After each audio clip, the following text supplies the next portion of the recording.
¿Sabías que algunas de las construcciones más impresionantes de la historia están en la Biblia? Hablamos de obras levantadas con riquezas inimaginables, otras que cayeron de formas misteriosas, y hay aquellas que la ciencia intenta explicar, pero no puede. En este video descubrirás las 10 mayores construcciones bíblicas y los secretos que esconden. Y una advertencia, la última te dejará sin palabra. 10. El Arca de Noé. ¿Imaginas construir un barco gigante sin tecnología moderna? El Arca de Noé no es un barco, sino la mayor caja de supervivencia diseñada en la historia antigua. Olvida las embarcaciones redondas de las ilustraciones infantil. El Génesis detalla una estructura rectangular colosal de madera maciza, con proporciones que la ingeniería naval solo replicó con estabilidad en el siglo XIX, usando acero. Hablamos de 300 codos de largo. En medidas actuales, casi 150 metros, más grande que un campo de fútbol profesional. Construir esto sin aserraderos industriales, grúas o metalurgia avanzada sería una pesadilla logística. La madera descrita, el gopher, debía ser cortada, transportada y encajada con precisión milimétrica para soportar la presión del agua sin romperse. Pero el desafío real no era flotar, era respirar. Meter miles de animales en un ambiente cerrado transformaría la estructura en cámara de gas tóxico en días. Por eso, el proyecto incluía una abertura superior continua de 1 codo, vital para crear corriente de aire que expulsara el metano y el calor. Sin timón, sin velas y con formato alargado, funcionaba como barcaza pesada, diseñada puramente para no volcar, incluso enfrentando olas violentas de cualquier dirección. Hoy, la búsqueda física de esta estructura se concentra en las montañas de Ararat, en la actual Turquía. El lugar más famoso es la anomalía de Durupinar, una formación geológica con el formato y dimensiones exactas descritas en la Biblia, pero que permanece sin excavación definitiva, protegida como parque nacional. 9. Las murallas de Jericó. Las murallas de Jericó eran la defensa definitiva del mundo antiguo, un sistema doble de fortificación diseñado para ser invencible. Ubicada en el punto más bajo de la tierra, esta construcción transformaba la ciudad en caja fuerte intransitable. Quien miraba desde fuera no veía solo un muro, sino una máquina de defensa en capas. La ingeniería empezaba con un muro de contención de piedra maciza en la base, con casi 5 metros de altura, hecho para impedir deslizamientos y trabar el avance de la infantería enemiga. Arriba de esa base, una segunda muralla de ladrillos de barro subía otros 6 u 8 metros, y si un ejército escalaba todo esto, aún encontraría un talud empinado antes de encarar la muralla superior principal que rodeaba la ciudad. Desde el punto de vista militar, invadir Jericó era suicidio. Quien estaba dentro tenía agua fresca de fuentes subterráneas y comida para resistir meses. El texto bíblico dice que la ciudad estaba cerrada, creando un juego de paciencia mortal. El colapso descrito es una anomalía. Las murallas no fueron derribadas hacia adentro por arietes, sino que cayeron hacia afuera, creando rampa natural para que los invasores subieran. Hoy, las ruinas de Tel Es Sultan, en Cisjordania, muestran exactamente esas capas de destrucción. Lo que más impresiona a los arqueólogos no son solo los muros de la era bíblica, sino una torre de piedra maciza aún más antigua, de 10.000 años, con escalones internos intactos, probando que aquel lugar siempre fue fortaleza disputada. 8. El Templo de Salomón. El Templo de Salomón fue la obra más ambiciosa y cara de la historia de Israel, diseñada para ser una caja de oro y piedra que albergaría la presencia divina. La construcción de este edificio desafió la lógica de la época porque exigía silencio absoluto en la obra. La ley religiosa prohibía que herramientas de hierro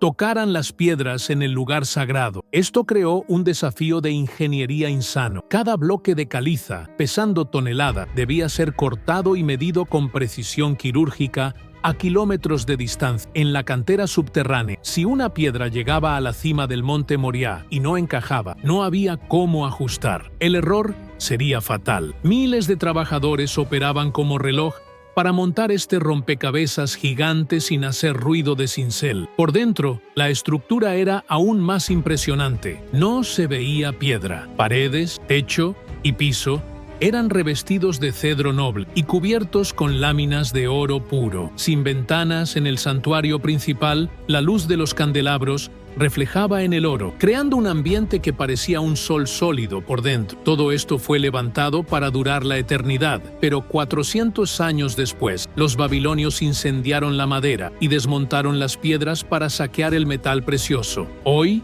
no queda ninguna piedra de ese primer templo en el lugar original, que es la actual explanada de las mezquitas, uno de los lugares más vigilados del mundo. La única prueba física de esa época son artefactos encontrados en los escombros de las laderas, como puntas de flechas babilónicas mezcladas con cenizas de incendio. 7. La Torre de Babel. La Torre de Babel, o el Gran Zigurat de Sinar, fue el primer intento humano de rascacielos, nacido de una revolución tecnológica, el ladrillo cocido. Antes de esta construcción, edificios altos eran limitados por el formato irregular de las piedras, pero en aquella llanura de Mesopotamia, los constructores descubrieron que cocer el barro en hornos creaba bloques uniformes, duros como roca. Usando betún, asfalto natural, como argamasa, levantaron una montaña artificial de escalones con altura que ninguna piedra apilada permitiría. El objetivo era claro: crear un marco visible a kilómetros para que la humanidad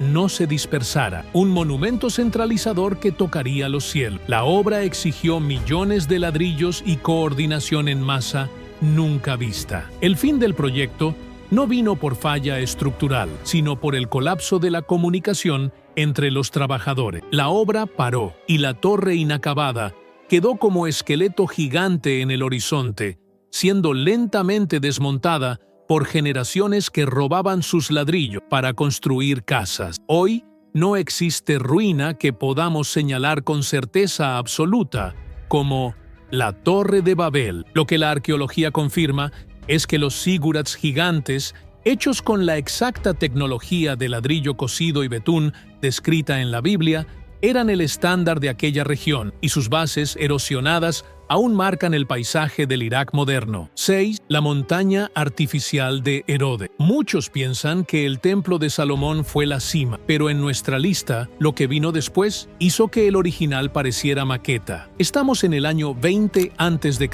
Jerusalén ahora está bajo la sombra del águila romana, y en el trono se sienta Herodes el Grande, un hombre odiado por su propio pueblo, paranoico al punto de matar esposa e hijos, pero con mente arquitectónica brillante. Él sabía que no sería amado. Entonces decidió ser inolvidable a través de la piedra. Su proyecto no era solo reformar el santuario antiguo, era duplicar el tamaño de la propia montaña donde estaba. El problema geográfico era inmenso. El Monte Moriah era un pico estrecho e irregular, demasiado pequeño para la megalomanía del rey. La solución de ingeniería fue insana. Herodes mandó construir 4 murallas de contención gigantes alrededor del monte y rellenó el espacio entre ellas y la roca natural. Básicamente, creó una caja de piedra titánica y transformó la cima de la montaña en plaza plana gigante, capaz de albergar cientos de miles de peregrinos. Para sostener toda esa tierra, los ingenieros herodianos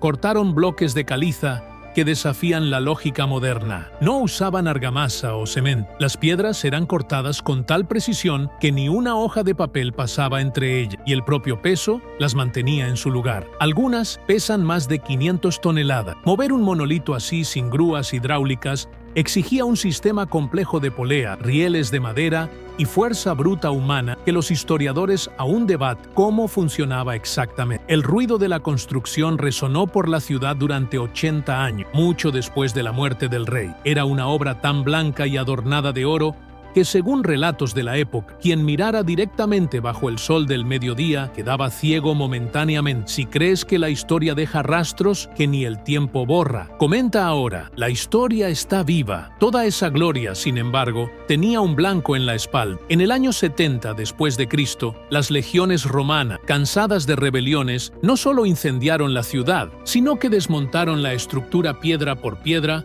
para conseguir el oro derretido en las grietas. Lo que llevó décadas subir, bajó en días de furia. Hoy, lo que queda de esa ambición colosal es el Muro de los Lamentos, que en realidad no es la pared del templo, sino aquel muro de contención externa que Herodes hizo para sostener la tierra. Es el lugar más sagrado del judaísmo actual. Bajo el suelo, en los túneles del muro occidental, aún puedes tocar la piedra occidental, uno de aquellos bloques gigantes de 500 toneladas que continúa allí, inmóvil, sosteniendo la explanada donde hoy están el Domo de la Roca y la mezquita de Al-Aqsa. Pero mientras Herodes intentaba impresionar al mundo romano, 1000 años antes, en la tierra de los caldeos, existía una estructura que sirvió de modelo para toda esa arrogancia vertical. 5. La verdadera escalera al infinito. Si la Torre de Babel es el mito que asombra la memoria colectiva, la próxima construcción es la realidad de ladrillo y brea que inspiró la pesadilla. Estamos ahora en la Babilonia de Nabucodonosor II, el rey que transformó una ciudad de barro en metrópolis de colores vibrantes que parecía pintada por los propios dioses. En el centro de ese imperio se levantaba el Etemenanki, nombre sumerio que significa la casa del fundamento del cielo y de la tierra. No era solo un edificio alto, era el eje del universo para los babilonios. A diferencia de la estructura inacabada del Génesis, este zigurat fue completado y mantenido con obsesión maníaca. Imagina una pirámide escalonada de 7 pisos, subiendo 91 metros hacia el sol abrasador de Irak. Pero lo que hacía que los viajeros de la antigüedad perdieran el aliento no era solo la altura, sino el color. La cima del templo era revestida con ladrillos esmaltados de azul profundo, cosidos con lapislázuli molido, haciendo que la estructura pareciera fundirse con el propio cielo. Desde lo alto, la estatua de oro de Marduk vigilaba la ciudad, brillando tanto que servía de faro en el desierto plano. La ingeniería aquí no era sobre apilar, sino sobre drenaje. Construir una montaña de barro en medio de llanura aluvial significaba luchar contra la humedad todo el tiempo. Los arquitectos babilonios crearon un sistema complejo de canales de ventilación dentro de la maciza estructura de ladrillos crudos para que la humedad se evaporara, impidiendo que el núcleo se pudriera y la torre implosionara bajo su propio peso. Era batalla constante contra la naturaleza. Si el mantenimiento paraba por un año, la torre empezaba a derretirse como vela bajo el calor. La caída de esa maravilla no fue castigo divino súbito, sino tragedia burocrática. Cuando Alejandro Magno conquistó Babilonia siglos después, quedó tan impresionado que ordenó una reforma. Pero sus ingenieros decidieron que la mejor forma de arreglar era desmontar todo hasta los cimientos para reconstruir desde cero. El problema fue que Alejandro murió poco después. ¿El resultado? La torre fue desarmada ladrillo por ladrillo y nunca más fue reerguida, dejando solo un agujero gigante en la historia. Hoy, si visitas el sitio arqueológico de la antigua Babilonia, a 90 kilómetros de Bagdad, la decepción es casi física. Del gigante azul que tocaba las nubes, quedó solo la huella húmeda en el suelo, un foso cuadrado, inundado y lleno de junco, donde ranas croan en el lugar donde sacerdotes un día conversaron con dioses. Pero mientras Babilonia apostaba en la altura, en Jerusalén, una nueva dinastía decidía desafiar la gravedad de otra forma, creando un puente de piedra que parecía flotar sobre el valle de la ciudad. 4. El viaducto de los gigantes. Si caminaras por las calles comerciales de Jerusalén en el siglo I, lo más aterrador no sería el templo allá arriba, sino la sombra que cubría tu cabeza. Hablamos de la mayor estructura de acceso del mundo clásico, un puente de piedra suspendido que unía la ciudad baja ruidosa al complejo sagrado. No era solo una escalera, era un viaducto monumental, con 15 metros de ancho, diseñado para soportar el flujo de miles de personas y el peso de bueyes siendo llevados al sacrificio sin que la estructura cediera un milímetro. La ingeniería aquí era desafío directo a la gravedad. Para hacer que piedras de varias toneladas flotaran sobre un valle movido sin usar vigas de acero, los constructores herodianos usaron la física del arco de compresión. La presión no iba hacia abajo, sino hacia los lados, empujando contra la muralla maciza del templo. El riesgo era constante. Si la base cedía, el viaducto de los gigantes aplastaría el mercado más vital de la ciudad, matando cientos de comerciantes instantáneamente. Era demostración de poder. Roma y sus aliados podían hacer que rocas volaran sobre la cabeza del pueblo común, pero lo que hace esta construcción única en nuestra lista no es cómo fue hecha, sino cómo fue destruida. Cuando las legiones de Tito tomaron la ciudad, derribar ese puente se volvió prioridad táctica y psicológica. No podían quemarlo. Entonces tuvieron que usar fuerza bruta. Soldados romanos subieron a la cima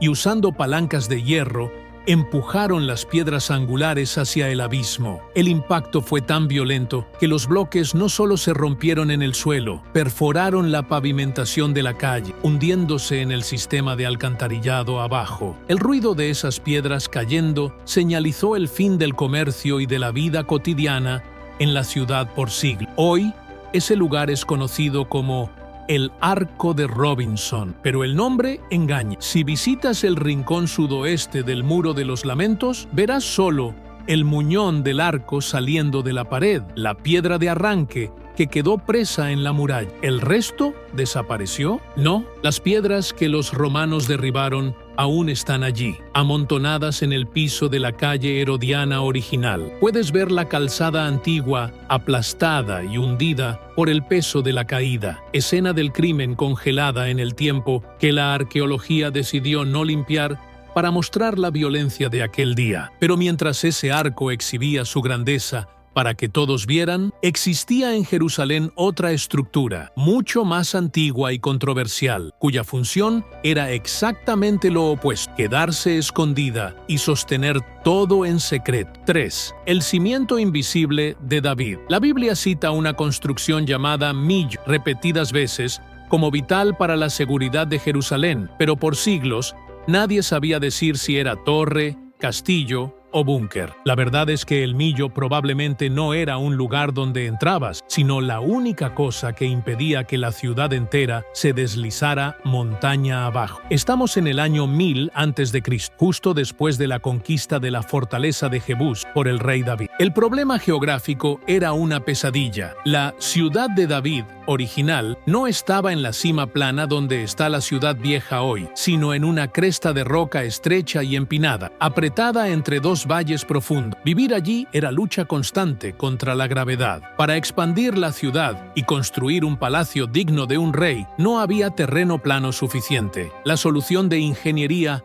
fue brutal, ingeniosa: crear tierra donde solo existía aire. La palabra hebrea millo viene de llenar o relleno. Los ingenieros de la Edad del Hierro construyeron una serie de terrazas de piedra maciza, unas sobre otras, como escalera de gigantes, y llenaron los espacios vacíos con toneladas de tierra compactada y piedras menores. Esta estructura funcionaba como columna vertebral artificial para la montaña. Sin el millo, cualquier construcción pesada en la cima simplemente se deslizaría hacia el valle de Cedrón en la primera lluvia fuerte de invierno. La tensión política era inmensa. Mantener esta estructura de pie era mantener el reino. El texto bíblico menciona que el rey Salomón tuvo que hacer reparaciones pesadas en esa brecha, y siglos después, el rey Ezequías necesitó reforzarla a las prisas antes de un cerco asirio. Si esa ladera cedía, el corazón administrativo de Judá colapsaría literalmente. No había oro ni cedro oloroso aquí. Era obra de ingeniería bruta, sucia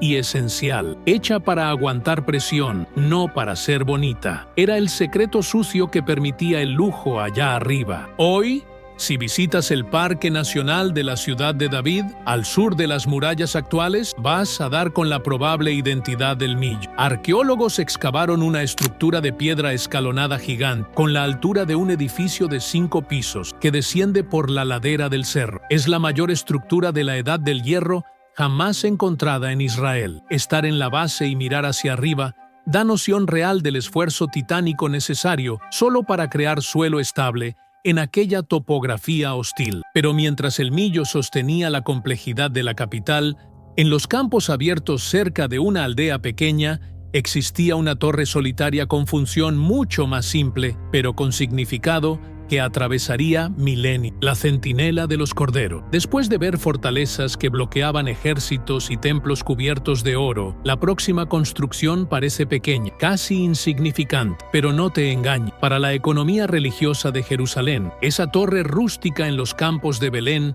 era tan vital como el propio altar. Hablamos de Migdal Eder, la torre del rebaño. No era un palacio, era un puesto de observación militarizado, pero el enemigo aquí no eran soldados babilónicos o romanos, eran lobos, ladrones y el propio terreno accidentado. La ingeniería de esa torre era puramente funcional. Imagina una estructura de piedra bruta, alta lo suficiente para dar a los pastores visión de 360 grados de las colinas alrededor. La planta baja no era para humanos, sino una sala de parto protegida. El clima en esas colinas en invierno es despiadado, con vientos cortantes que podrían matar un recién nacido en minutos. Pero la tensión real no era solo mantener los animales vivos, era mantenerlos perfectos. Según registros de la tradición judaica antigua, los rebaños en esta área específica no eran para lana o carne común, eran animales destinados al sacrificio en el templo, que estaba a solo 8 kilómetros al norte. La ley exigía que esos corderos fueran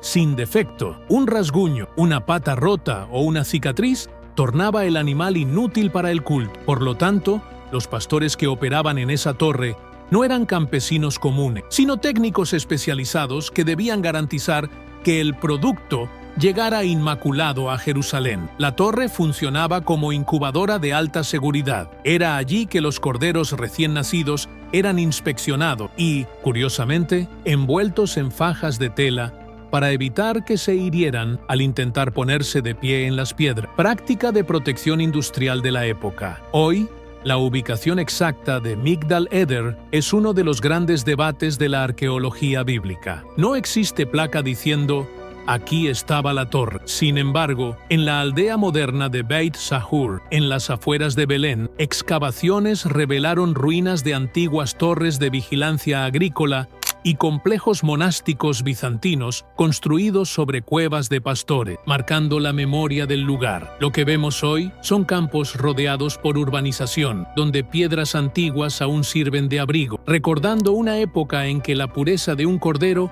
valía más que oro. Pero si Migdal Eder era el lugar donde la paz era protegida a cualquier costo, nuestra última parada es el exacto opuesto. Vamos a viajar al norte, a una ciudad diseñada no para proteger la vida, sino para perfeccionar el arte de la guerra. 1. La fortaleza del fin del mundo. Ningún lugar en la tierra vio más sangre que este. Nuestra última parada no es un templo de oración, sino un altar de guerra. Mégido, una colina estratégica que controla el paso más vital del mundo antiguo, el corredor estrecho que ligaba los imperios de Egipto y Mesopotamia. Quien controlaba Mégido tasaba el comercio mundial. Quien la perdía desaparecía de la historia. No es coincidencia que generales, de faraones egipcios a Napoleón Bonaparte, miraron a ese valle y dijeron que era el campo de batalla perfecto. La ingeniería aquí era movida por paranoia pura. El mayor miedo de quien vivía en esa fortaleza no era la espada, sino la sed. Para sobrevivir a cercos que podrían durar años, los ingenieros de la Edad del Hierro realizaron una hazaña subterránea absurda. Perforaron un pozo vertical de 30 metros a través de la roca sólida y, allá del fondo, cavaron un túnel horizontal de 70 metros para alcanzar un manantial secreto fuera de las murallas. La genialidad estaba en el camuflaje. La fuente externa fue cubierta y sellada con tierra, de modo que el ejército enemigo podía marchar sobre el agua sin saber que estaba allí, mientras la ciudad bebía en seguridad adentro. La tensión en ese lugar era tan constante que civilizaciones enteras fueron construidas unas sobre otras en la misma cima del cerro, creando una lasaña arqueológica de destrucción. Fueron identificadas por lo menos 26 ciudades superpuestas allí. El impacto de ese lugar en la memoria humana fue tan profundo que su nombre hebreo, Ar-Megiddo, Monte Megiddo, fue adaptado al griego como